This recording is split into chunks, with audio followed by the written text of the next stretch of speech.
Hi, everybody.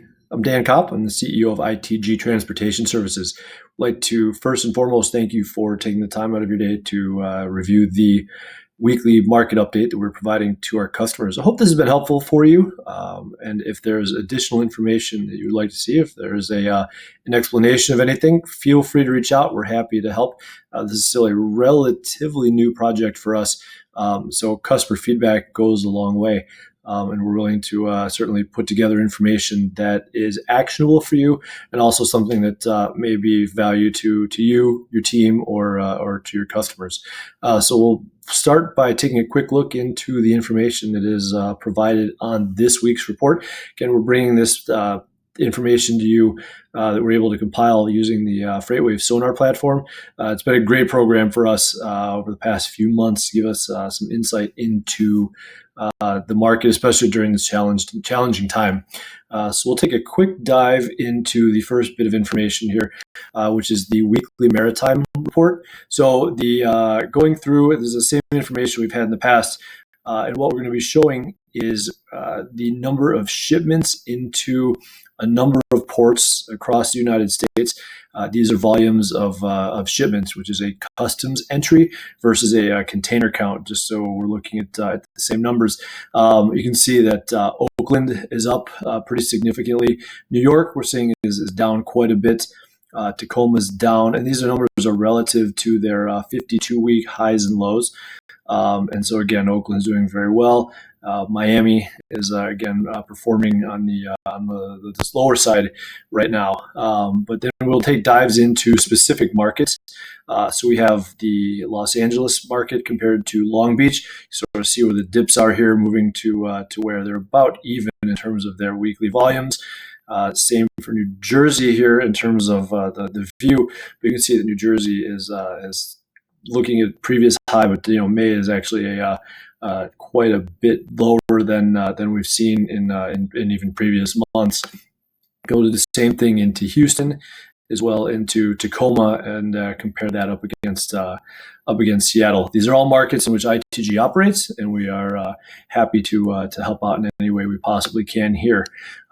So what we'll do again now next is look at the rail markets throughout the United States. Again, these are all areas of the U.S. and Canada that ITG can help your customers with the FCL drayage.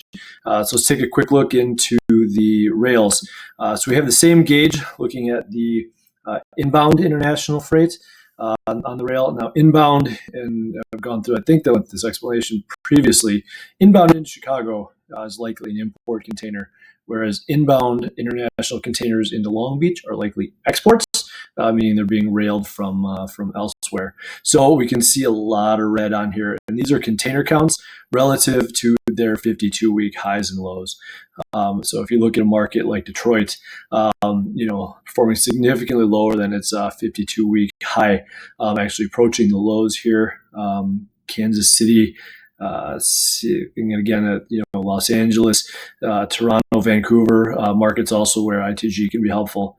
Then we do the outbound, and so outbound for a city like Los Angeles, those are likely import containers being railed inland from the ports. Outbound from Chicago, we look at as export containers. So we've got Vancouver exports. These would be imports out of Elizabeth, New Jersey, being railed inland. Those numbers are down significantly, as are a number of markets, Atlanta. And so what we'll do here is take a dive into a couple of the other markets as well. So we've got Chicago, import versus export volumes.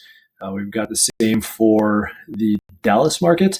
You can see that the import market in Dallas is actually doing better than it has been in its previous months. Looking then at Columbus is about even in imports and exports in and out of that city, but the market, it's about even between those between import and export.